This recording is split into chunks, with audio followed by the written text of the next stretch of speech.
nuevamente, ya prácticamente la diferencia de más de 20.000 votos es irreversible, aunque como también lo ha dicho Anaí, se está haciendo tedioso y largo el proceso porque aún hay que revisar las actas impugnadas, las actas que han llegado a los jurados electorales especiales. Se ha dicho que aproximadamente en quincena de mayo recién vamos a tener los resultados oficiales, sin embargo, ya la tendencia muestra que la segunda vuelta va a ser entre Keiko Fujimori y Roberto Sánchez de Juntos por el Perú. Ha tenido algunas citas claves en entrevistas que ha dado en estos últimos días, sobre todo con una preocupación generalizada que era el tema del Banco Central de Reserva y la permanencia de Julio Velarde, ¿no?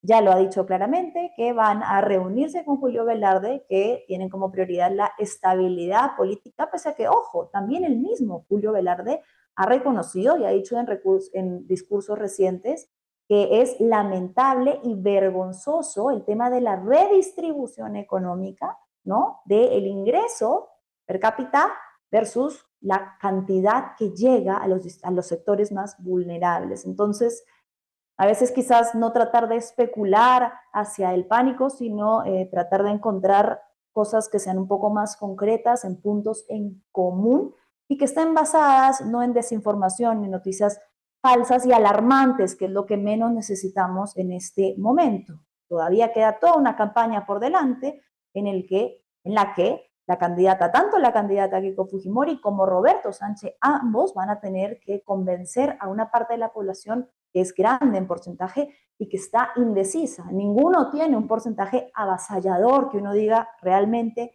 este es voluntad popular por mayoría, en este momento no. Eso aún está por verse y cada uno tendrá que dar lo mejor de sí en esta segunda vuelta. Pero bueno, vamos a pasar ahora sí a un tema que a mí francamente me indigna, me molesta. Nuevamente tenemos noticias de la bancada que parece odiar a las mujeres. No encuentro, francamente, otra explicación. Estoy hablando del proyecto de ley 1034-2, que tiene como objetivo cambiar del Código Penal el término feminicidio y reemplazarlo por asesinato de pareja. Esto lo están impulsando, por supuesto, los sectores más conservadores. Es un proyecto de ley de Milagros Jáuregui en conjunto con Alejandro Muñante y la bancada de Renovación Popular. Así, a términos muy generales, a mí me parece que es un absurdo. Ahorita vamos a entrar en los detalles, pero me parece que es un absurdo pretender ignorar que muchos de los feminicidios que logran calzar dentro de esta tipificación para obtener penas elevadas no son perpetrados por parejas. Les hablo incluso de casos emblemáticos que hemos tenido, por poner algunos ejemplos. El caso de Evi Ágreda, si usted lo recuerda, era una mujer muy joven, trabajadora, que tuvo un caso con una persona que trabajaba con ella. Era alguien que la conocía del trabajo, no era su pareja, era alguien que se obsesionó con ella, la empezó a acosar, a hostigar, y cuando Evi lo rechazó, la quemó viva en un bus. Un episodio dolorosísimo que tenemos marcado como una de las heridas de la violencia de género en el Perú. El caso de Evi Ágreda, por ejemplo, entonces, no podría tipificarse dentro de lo que quiere establecer Milagros Jauregui como un feminicidio, porque el agresor no era su pareja. El caso de Solciret Rodríguez, otro de los casos emblemáticos por los que muchas mujeres y organizaciones seguimos pidiendo justicia. Finalmente, las personas que terminaron asesinando a Solciret, y perdón la brutalidad de lo que voy a decir, pero a ese nivel es la violencia perpetrada contra ella, que terminaron dejándola enterrada en pedazos en una vivienda, fueron su cuñado y la pareja de este, no la expareja de Solciret. Sí, se ha determinado que tuvo complicidad, incluso fue sentenciado, luego absuelto, pero no necesariamente directamente se responsabilizó a su pareja. Los responsables del feminicidio de Solciret fueron su cuñado y la pareja de este. Tampoco calzaría dentro de lo que pretende ahorita establecer la señora Milagros Jauregui. Otro de los casos recientes, el caso de Sheila Cóndor, por si no lo recuerdan, una mujer joven que fue hallada en una maleta y que el agresor, el señor Darwin, que era perteneciente a la Policía Nacional del Perú, recién la conocía. Habían intercambiado un mensaje en el que ella le había dicho que quería ir a conocer a su perrito. Parece entonces que las personas que formulan estos proyectos de ley no conocen sobre nuestra realidad nacional y pretenden dejar de lado a miles, si no millones de víctimas, como estos tres, que son solo tres casos emblemáticos que les he mencionado, por fuera de la protección del Código Penal, que reconoce que el feminicidio es un tipo de violencia específico que responde a un sistema estructural de violencias que tienen como víctimas principales a las mujeres. Los argumentos por los que además ellos pretenden sostener esto no tienen sentido alguno. Y voy a conversar un poco más a fondo del tema con Beatriz Guaroto, quien es abogada especializada en temas de género. Beatriz, ¿cómo estás? Buenas tardes y muchas gracias por estar con nosotros. ¿Qué tal, Manuela? Gracias por la invitación, aunque no sea nada propicio el escenario. No, Beatriz, la verdad que como yo decía, la bancada que odia a las mujeres lo hace de nuevo, vuelve a traer un avance en un proyecto de ley que quiere eliminar, y tú lo sabrás mucho mejor que yo, años de lucha para que las mujeres víctimas de un delito estructural tengan cierta protección y se reconozca que esta violencia tiene como principales víctimas a las mujeres. No sé si podrías hablarnos un poco sobre por qué es que existe el feminicidio como tal en el Código Penal. Tal cual. Quizás para la gente que nos sigue a través de él,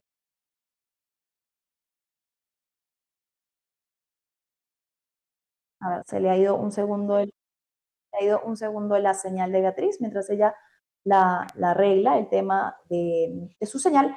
Voy a decirles algo que quería justo conversar y preguntarle a Beatriz, ¿no? Cuando ellos ponen el argumento por el cual quieren llevar a cabo este proyecto, lo dicen de esta manera. La incursión del feminicidio es una apuesta ideológica de llevar el feminismo a todo nivel. Ahí quienes están dejando muy claro que tienen una agenda contra un movimiento son estas personas las que siempre acusan al feminismo y a los movimientos, organizaciones civiles que protegen, que defienden, que litigan casos de mujeres de tener agenda. Aquí quienes están dejando muy claro que tienen una agenda y que la quieren llevar al Congreso, que están utilizando cargos del Estado para implementar su agenda, son ellos. Es Renovación Popular, tratando de sancionar con mayores penas a los hombres que cometen delitos, abonando a la narrativa de que los hombres son siempre los agresores y las mujeres son las víctimas. Bueno, señora Milagros Jauregui, señor Alejandro Muñante, lamentablemente la realidad nos dice que estadísticamente esto es así. Más del 98% de los agresores en casos de violencia contra la mujer son hombres y las razones que distinguen el feminicidio de los homicidios son muy claras. A ver, sí, efectivamente, la tasa de personas víctimas de homicidios es mayor en hombres. En un porcentaje mayor, superior, las víctimas son hombres. Pero ¿quiénes son los victimarios también? Hombres. Los homicidios se distinguen porque tienen motivaciones como, por ejemplo, crímenes comunes, robos, delincuencia, sicariato, etc.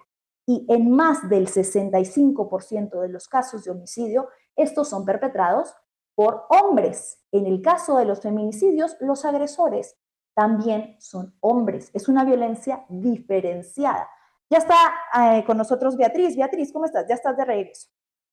ay, sí, mil disculpas a todo el público que te sigue, Manuela, y a ti misma, porque mi red No te murió. preocupes. Pero Ya, justamente cuéntame. estaba justo para abordar lo que tú has comentado, y es que hace más de 15 y 10 años respectivamente, lo que discutimos fue lo que tú le presentabas a tu público, y es en qué contexto es que se cobra la vida de las mujeres. Y estas cifras que tú has mencionado fueron las que se retomaron en su momento en el Congreso a propuesta del Ejecutivo y de varios congresistas para señalar que a las mujeres usualmente se les mata, se les arrebata la vida en el llamado contexto privado, es decir, usualmente es una pareja, expareja o una persona del llamado entorno íntimo, la persona que les quita la vida por motivaciones cercanas al control, a la posesión, a lo que esta mujer no hizo y como una forma de castigo, como el último paso en una escala de violencia. Y por eso, en derecho penal, se caracterizó esto como un tipo penal específico para que se pudiera a toda la comunidad jurídica y a toda la sociedad en general darle el mensaje súper clarito de que cobrar la vida de una mujer en este contexto pues tiene una particularidad. No es igual que cuando matas a una persona en sicariato, cuando una persona muere en un accidente de tránsito o cuando una persona se le quita la vida en un contexto general, sino que aquí estos contextos en los que las mujeres mueren en entornos muy cercanos, llamados íntimos, denotan pues lo que nosotros llamamos móviles discriminatorios. Y esta idea del móvil discriminatorio, por lo tanto, debe tener una tipificación, es decir, un delito específico. Ya años después, pues estamos hablando inclusive de hace 8 años atrás, en el 2018, inclusive decidimos que ya no solamente tenía que ser un delito, sino que decidimos que la pena tenía que ser mayor. Porque cuando mataron a Eddie Ágreda, la gente recordará que es esta joven que fue quemada viva en un chama, un vehículo de transporte público en Miraflores. La sociedad se dio cuenta que efectivamente tú podías matar a las mujeres en contextos de violencia bien crueles, bien feroces, bien violentos, muy agresivos. Entonces, la pregunta que se hizo al Congreso es, ¿deberíamos darle la misma pena que un asesinato, un homicidio agravado común? ¿O cuando hay esta hazaña discriminatoria, aleccionadora por no haber sido la mujer que la persona que la mata creía que debía ser, debiéramos sancionar más? Y la pena se elevó. Por eso el delito de feminicidio actualmente, ya desde hace, estamos señalando, casi 8 años, tiene una pena mayor. Esa es la racionalidad que el proyecto que esta congresista, que será senadora posteriormente, la señora Jáuregui, pues quiere desaparecer, no quiere borrar del mapa. Entonces desaparecemos a todas las personas que tenemos especiadas hoy día por feminicidio, desaparecemos los programas públicos que tenemos para huérfanas y huérfanos y familiares sobrevivientes de feminicidio, desaparecemos toda la política pública que hemos construido en más de 10 años de respuesta específica para este delito. Claro, es un retroceso terrible porque además me parece, Beatriz, que es muy descarado pretender apelar a términos legales para justificar lo que hacen, ¿no? Te quiero preguntar por algo que son los argumentos que ellos establecen, ¿no? La señora Milagros Jauregui dice que esta tipificación viola el principio de igualdad ante la ley porque sanciona con mayor ferocidad a quienes cometen delitos contra las mujeres. Sin embargo, la Asociación de Jueces del Perú ya ha dicho que la igualdad no implica neutralidad frente a realidades que son desiguales. Es decir, ella pretende eliminar la data, lo que tenemos de realidad de lo que sucede en la vida diaria y que en su imaginario esto tenga sentido. ¿La igualdad es eso? Efectivamente, no, la respuesta es no, y ahí quizás hay que poner el ejemplo entre las personas, ¿no, Manuela? Por ejemplo, tú y yo somos iguales en dignidad humana y la ley pues tiene que garantizar nuestra dignidad en igualdad, ¿no?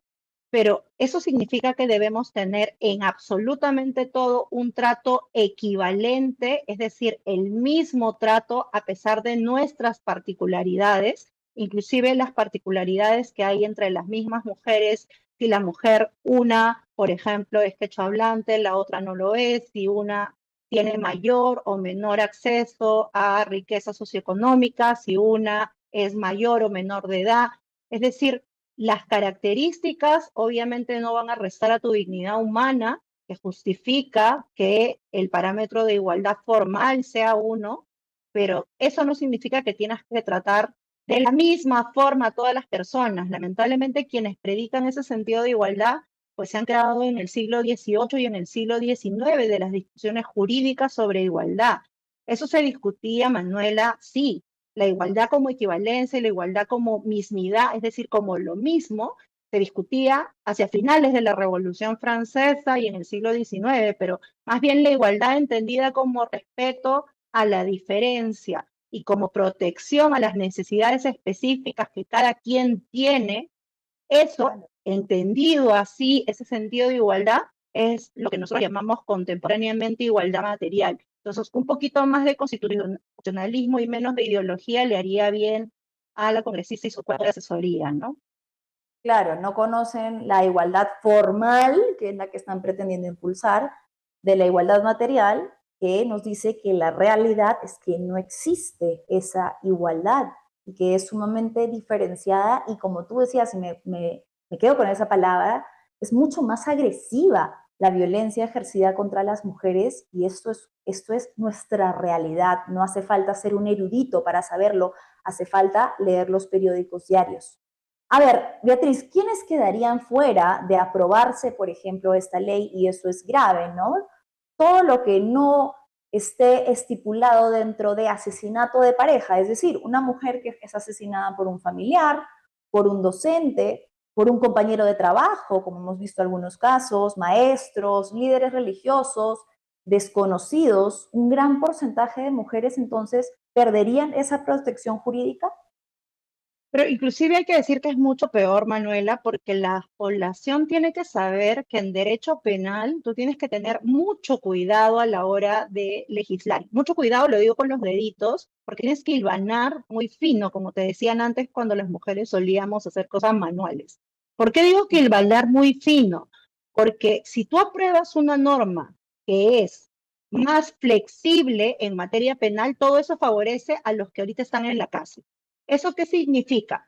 Si, por ejemplo, tenemos a un enamoradito que no fue conviviente, que no era el esposo y que ha sido condenado por feminicidio, por ejemplo, y que no podemos probar que tuvo una relación estable con la persona, que no era formalmente su pareja. Por ejemplo, el chico que mató a Ivy Ágreda. Piensen en el caso de este chico, de este joven, hombre adulto que quemó viva a Ivy Ágreda, que quería estar con ella, pero ella no le dio pelota, no estuvo con él. Ya. Si se aprobara la reforma que la congresista Jáuregui, hoy congresista, quiere impulsar, pues este chico ya no le aplicaría el tipo penal de feminicidio, porque él no era la pareja de Avi, él quería ser su pareja. Y de hecho la mató porque ella no lo aceptó, nunca quiso estar con él.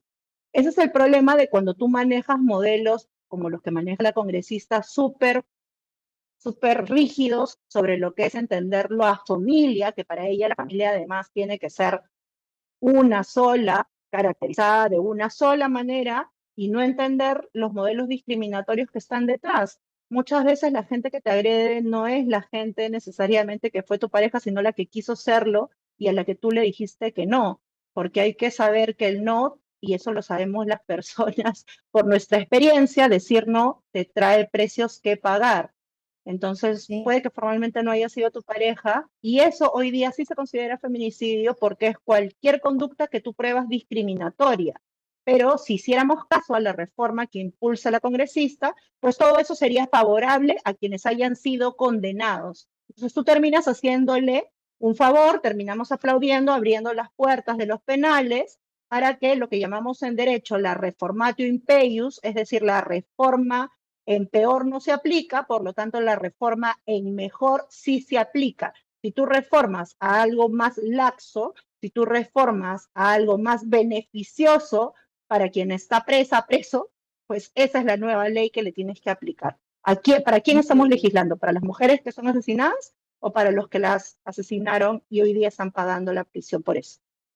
Claro, increíble. Les está dando entonces un beneficio, un bálsamo divino a los pocos que hemos logrado condenar por feminicidio, que igual recordemos que no es así de sencillo que se establezca, ¿no? A muchas mujeres, muchos casos, duran años, tardan años tratando de que los agravantes dentro del feminicidio sean leídos como tal. A ver, justo de lo que decías, hay un poco de data, ¿no? 34% de los asesinatos dentro de este grupo de feminicidios relacionados a celos, 24.6% con antecedentes de violencia familiar, 8.6% negativa de retomar la relación, que es algo que vemos muy frecuentemente, y 8% por terminar la relación. Pienso también en el caso de Catherine Gómez, que fue también asesinada, quemada viva por Sergio Tarache, que era su ex pareja. ¿Qué pasaría si entonces él dice, bueno, yo fui su pareja, pero nunca llegué a ser su pareja formal, solo duramos un mes, no fuimos convivientes, cónyuges, no tenemos nada que pueda establecer que fuimos pareja, entonces me beneficio de esta ley también? Tal cual, porque lo que nosotros deberíamos sancionar, que es lo que sancionamos actualmente, es el móvil discriminatorio. Este móvil discriminatorio de yo te mato como la sanción final por no ser la mujer que debería ser, porque te portaste mal, porque no quieres volver conmigo, porque eres la que no quiere estar conmigo, porque no eres lo que yo esperaría que seas, porque no haces esto, porque no haces lo otro. Entonces yo finalmente te violento y como cadena final de esa violencia, pues te mato, ¿no? Porque en el fondo no te valoro, porque si te valorara no te violentaría, ¿no? Tú solo violentas a quien consideras inferior en la práctica, a quien consideras tú igual, tú no le violentas. Entonces, en Claro. la práctica, hoy día nosotros lo que hacemos es sancionar la discriminación. En la norma que nos quiere proponer la hoy congresista Jáuregui, lo que te están diciendo es hay que proteger lo que ella entiende por pareja y familia, no la discriminación, no lo que está mal, esa motivación que está mal, que el derecho debería repudiar, no, no, sino lo que ella entiende por pareja y familia. Entonces, la pregunta a todas las personas que nos siguen, Manuela, es, ¿qué es mejor? Sancionar la motivación de la gente, que tú la puedes probar por sus comportamientos previos y la forma en cómo se condujo el acto, o un modelo de familia tan cerrado, tan así cuadriculado como el que esta congresista defiende. El problema no es que lo defienda para sí, que ella es muy libre de hacerlo para su propia vida. Y la Sí, ciudadanía que lo quiera seguir, pues es libre para hacerlo para ella. El problema es si eso queremos que se convierta en legislación obligatoria para todo el mundo y en política pública para todo el mundo. Y si tú no cuadras en eso, pues la ley no te va a proteger. He ahí el problema. El problema no está en que tú puedas tener una determinada creencia. El problema está en que tú quieras que tu creencia se convierta en norma para todos y eso termina limitando la protección que hoy día las mujeres sí tienen. Porque hay que decir que eso sí es un retroceso porque terminaría favoreciendo a la gente que hoy día sí está en prisión. claro, y que nos ha costado años y luchas de muchas mujeres que se pueda aprobar. Beatriz, para ir cerrando, me queda la duda, ¿no? ¿Esto también no sería de alguna manera violar algunos tratados internacionales a los que el Perú está adscrito, ¿no? Como por ejemplo cuando firmó la Convención de Belém do Pará, que obligaba a los estados a prevenir y sancionar la violencia de género, o la CEDAW, la Convención de la ONU, que va en la misma línea y a la que el Perú firmó y dijo estar adscrito? Sí, tal cual, pero yo diría ahí, Manuela, que estamos en un tiempo en el que parece que violar el derecho internacional, pues en el Perú no importa nada y parece que en el mundo también está muy de moda violar el derecho internacional, entonces parece que lo que antes eran sentidos comunes, lo que antes se creó, porque el derecho internacional se creó como para poner un stop frente a aquellos abusos que uno pensaba que eran inenarrables y que no debían pasar, pues parece que hoy día el derecho internacional a mucha gente le llega altamente y entonces tú puedes declarar la prescripción de crímenes muy graves y no pasa nada, salvo algunos elementos del Poder Judicial pues tienen la fuerza suficiente para apostar, por ejemplo, por normas de imprescriptibilidad que parecían antes estándares zanjados, ¿no? Lo que yo diría es retomar una idea tuya, eh, Manuela, y es, la gente tiene que saber que en el Perú, desde que muere alguien, pasa luego de la investigación fiscal, que puede durar años, años de juicio ante el Poder Judicial. Es decir, entre la muerte de una persona y el que tú logres una condena ante el Poder Judicial, no pasa un año. Podrían No. llegar a pasar hasta 2 o 3 años de proceso judicial. Eso significa que pasas la etapa de investigación y si la fiscalía ha logrado armar un caso sólido, recién empiezas el llamado juicio, que es lo que vemos a través de Justicia TV. Eso es lo que está en juego, es decir, todos aquellos pocos casos en los que ha muerto una mujer que ha logrado superar la etapa de investigación fiscal, la fiscalía ha logrado probar la tesis del feminicidio, ha pasado los años de juicio oral y han logrado una condena, que además esa condena usualmente se impugna, es decir, tienes hasta otro año más hasta que esto vaya a segunda instancia y muchos casos llegan en consultas hasta la Corte Suprema. O sea, todo eso que ha hecho que las personas que actualmente están en la cárcel con condena estén allí ya condenadas, todo eso es lo que estamos dejando atrás. Entonces, ya ni siquiera tenemos que mirar, Manuela, a los tratados internacionales, sino hay que mirarle a los ojos, a la cara, a los familiares de las víctimas de todos estos años que han luchado por obtener una condena. Cuando el sistema judicial es tan lento, cuando el sistema judicial se demora tanto, lo que les estás diciendo es todo lo que luchaste en ese tiempo, pues no queda en nada porque ahora vamos a sacar una norma que como va a ser más favorable a la persona que mató a tu hermana, a tu hija, a tu madre, entonces, bueno, qué pena, pues se va a tener que beneficiar. Y entonces, si ya de repente ya no queda dentro del tipo penal y ahora su conducta es atípica, entonces para afuera, para afuera. Así de grave Increíble. es. Increíble que estemos a puertas de que esto se apruebe por un dogma, por, como tú decías, las creencias de una persona que no puede utilizar una institución pública para legislar a favor de su agenda y dejar en desprotección a tantas mujeres y, como muy bien señalas, burlarse de tantas otras que murieron y cuyas familias han luchado años por obtener justicia. Muchísimas gracias, querida Beatriz. Ojalá nos reencontremos en tiempos mejores. Ojalá vengan mejores tiempos para todas las mujeres, Manuela Camacho, y un homenaje a la Asociación de Familiares Víctimas de Feminicidio, que agrupa a muchos familiares de mujeres que han sido asesinadas en contextos de feminicidio íntimo y que son las que finalmente se cargan con la justicia de estos casos. A ese tipo de familiares, a ese tipo de población, es a las que finalmente a los ojos tiene que mirar iniciativas como las que promueve la congresista y toda la ciudadanía pues tiene que pensar en esas personas cuando piense en este tipo de proyectos. Muchas gracias. A ti, muchas gracias. Ha sido Beatriz Guaroto, quien es abogada, es especialista en materia de género. Y me quedo yo con esto. Cuando la ciudadanía escucha, sí, qué bien, me parece excelente que se sancione de manera equitativa los delitos que se cometen contra hombres y mujeres, sí, no a la discriminación. Ustedes no se dejen engañar por esos discursos que son dogmáticos y que contrastan con la realidad. La realidad lo que nos dice es que todos los días hay mujeres que son asesinadas porque hay hombres que no logran aceptar un no como respuesta, no quieren aceptar que no se retome la relación, no quieren aceptar que la persona siga con su vida y esté con otra. Eso existe, eso es real. Nadie se lo puede inventar, nadie nos lo va a venir a contar porque hay familias. Si usted quiere saber, señora Milagros Jauregui, ¿dónde están? ¿Dónde están esas mujeres?